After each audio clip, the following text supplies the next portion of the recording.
চেয়ারও খালি ছিল আমরা বললাম জানো যে আমরা বলবো আমাদের খাওয়া দেবো যারা খাইতে এই জন্য গেলাম ঘন্টাখানেক পরে ঠাসা মানুষ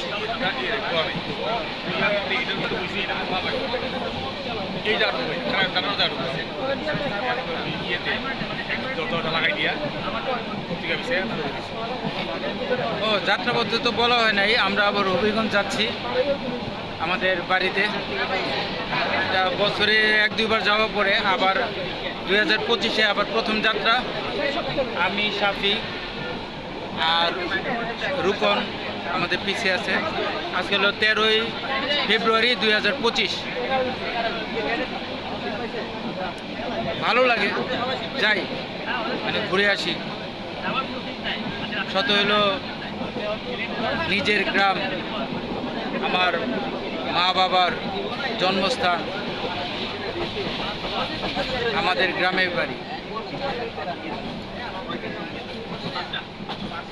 যদি একটু অন্যভাবে বলতে চাই সেটা হচ্ছে কি, আমরা যারা শহরে বসবাস করি, শহরে জন্ম, শহরের থেকে আমরা বড় হয়েছি, প্রত্যেকের উচিত, প্রত্যেকেরই অনেকেরই গ্রামের বাড়ি বলতে একটা আছে। সেই গ্রামের বাড়ির সঙ্গে আমাদের একটু যোগাযোগ রাখা, একটু ঘুরে আসা, সেখানকার মানুষের সঙ্গে মিশা, তাদের ওইখানকার প্রকৃতির সঙ্গে মিশা, অ্যাকচুয়ালি এটা হওয়া উচিত। আমি মনে করি হওয়া উচিত।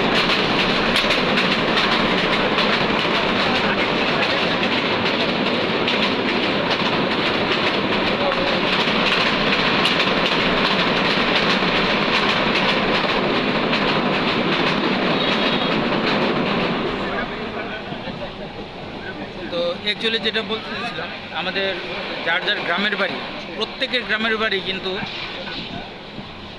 আলাদা আলাদাভাবে এক মায়াবী ভিন্নতা আছে, মায়াবী ভিন্নতা, একটা মায়াবী একটা টান আছে।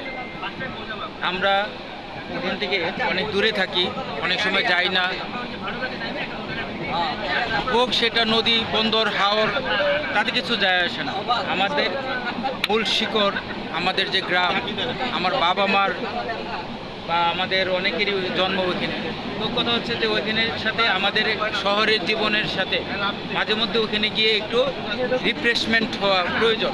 এটা মানসিকভাবে অনেকটাই প্রফুল্লিত হয়, অনেক প্রফুল্ল হয়, মেন্টাল মানসিকভাবে একটা বিষণ্ণতা দূর হয়। এই জন্যই আমরা যারা ভ্রমণ করি, আমি বিশেষ করে আমি ভ্রমণ করি বেশি, বিভিন্ন জেলায় বিভিন্ন পর্যটন স্পট। তো কথা হলো, যতই পর্যটন স্পট যতই সুন্দর হোক না কেন, শত হলো আমার সেই মায়াভরা গ্রামের বাড়ি।